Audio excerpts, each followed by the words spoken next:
J'aperçois le président qui est à l'écran. Henri, je te passe la parole. Ah, Henri, on te voit, on ne t'entend pas. Il n'a pas de l'expérience, on ne l'entend pas. Alors, voilà.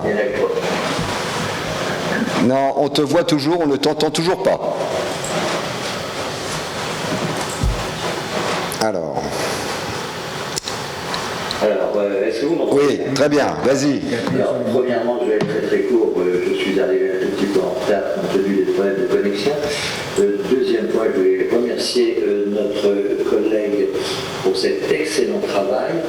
Je n'aurai ensuite qu'une seule question à lui poser. Je remercie aussi notre collègue Sabine Sarnaki d'avoir bien voulu d'avoir présidé cette séance, cette communication exceptionnelle, comme c'est la tradition de l'Académie nationale de chirurgie.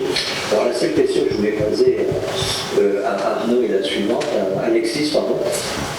Sur le plan méthodologique, je dis bien sur le plan méthodologique, est-ce que vous considérez que cette étude qui est publiée quand même dans une revue prestigieuse, The Lancet, est considérée comme un niveau de preuve 1, 2, 3 ou 4?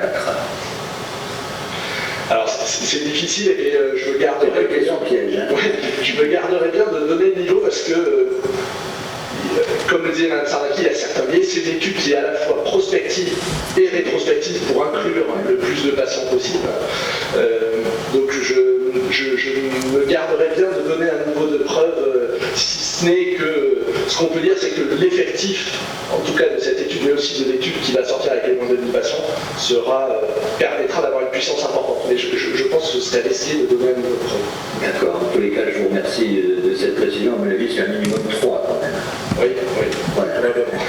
Merci. Mon cher Hubert, je te rends la parole pour la suite. Merci en tous les cas merci à vous et merci aussi à Sabine. Et excusez-moi d'avoir parlé avec retard, j'en profiterai pour... J'ai vu que parmi les gens qui participent par l'intermédiaire de Zoom, j'ai cru reconnaître à local de l'étape Raymond Polo, et puis un collègue qui est Claude Nial, que j'ai réussi à reconnaître. On était internes ensemble il y a de cela quelques années. Je pense qu'il me reconnaîtra aussi, enfin j'espère qu'il me reconnaîtra comme je l'ai reconnu. En tous les cas, merci à vous deux et bon courage pour la suite. Merci Président. Donc nous allons, alors merci Madame Sarnaki, merci Monsieur Arnaud, et nul doute que vous reviendrez pour nous présenter les résultats de l'étude, je ne vais pas dire complète parce que celle-ci est déjà complète, mais complétée. Alors merci. Alors il est de mon... Cher Hubert, tu vas ouvrir la séance, j'allais dire ordinaire maintenant, puisqu'on va quitter un petit peu l'extraordinaire, et je te rends donc la parole.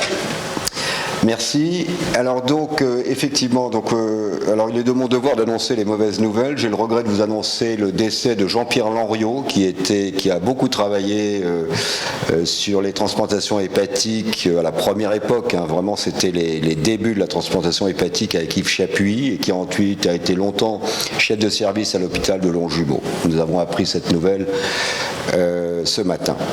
Alors je passe la parole à Jean-Pierre Beckmin concernant la session, qui va présider cette session. Alors je ne sais pas si Raj Gandbach est là, oui je le vois, donc je vais vous laisser la parole à tous les deux sur les actes interventionnels en chirurgie aortique.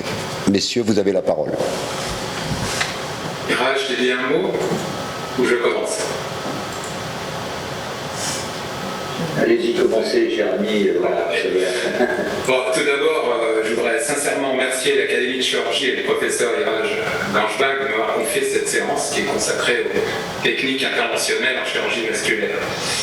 Comme beaucoup d'autres disciplines chirurgicales, les traitements moins invasifs prennent de plus en plus le pas sur les techniques traditionnelles. Et en ce qui concerne la chirurgie vasculaire, les traitements maintenant sont essentiellement percutanés et ils connaissent un développement extraordinaire grâce à différentes évolutions en particulier l'évolution de l'imagerie préopératoire et péropératoire, et aux différents outils endovasculaires qui se sont, dans la panoplie, n'a cessé de s'élargir au cours de ces dernières années, les guides, stènes nues, stènes couverts, stènes actifs, endoprothèses, tubulaires, bifurqués, fenêtrés, branchés, bref, une imagination extraordinaire pour développer tous ces problèmes. Alors, il faut dire que je fais juste là très brièvement un petit peu d'histoire sur la chirurgie vasculaire, endovasculaire en France. Et ces techniques ont longtemps été le domaine des privilégiés des radiologues interventionnels et finalement laissées de côté par les chirurgiens jusque dans les années 85-90, où là, une poignée de chirurgiens de ma génération ont cru, un peu avant les autres, bien fondé de ces techniques. Je ne cache pas qu'à l'époque, le combat était relativement rude contre l'établissement de l'époque, et beaucoup de ces chirurgiens qui ont été très innovants, c'est de façon intéressante, travaillaient en secteur libéral. T'as mangé? Oui, j'ai mangé. Alors, ils exerçaient, les plus actifs, je tiens à les citer, parce qu'ils ont un rôle important dans l'évolution de ces techniques en France. Claude Mial, qui a été président, Patrice Bergeron, Jean Marzel, Alain et Jean-Marie Cardon, et puis dans le milieu universitaire, nous étions un petit peu moins, il y a Jean-Pierre Fabre, Saint-Étienne qui a été très actif, moi-même et bien d'autres. Alors ce qui est intéressant, c'est qu'à cette époque, ce petit groupe avait été donné un surnom, c'était les Bad Boys. En 2020, ces techniques font maintenant partie des gold standards des traitements des maladies vasculaires, et les plus jeunes générations ont repris le flambeau avec un brio et une rigueur remarquables. La reconnaissance de l'Académie de chirurgie de la qualité des innovations et de la recherche en chirurgie vasculaire est donc un immense privilège que nous prenons à sa juste valeur. Et c'est assez amusant de constater que les bad boys de l'époque ont maintenant intégré l'establishment. La session à laquelle vous allez assister est de haute volée. Elle réunit un panel d'experts dont la réputation dépasse le territoire national. Et je souhaite à tous ceux qui vont se connecter sur le site de l'Académie d'éprouver autant d'intérêt et de plaisir que j'ai eu à organiser ce programme. Merci beaucoup et bonne conférence. Juste un petit mot pour les orateurs, ils ont bien été prévenus que leur présentation devait si possible pas dépasser 15 minutes pour laisser du temps aux questions-réponses, et celles-ci peuvent être formulées en cliquant sur l'onglet « Converser sur le site ».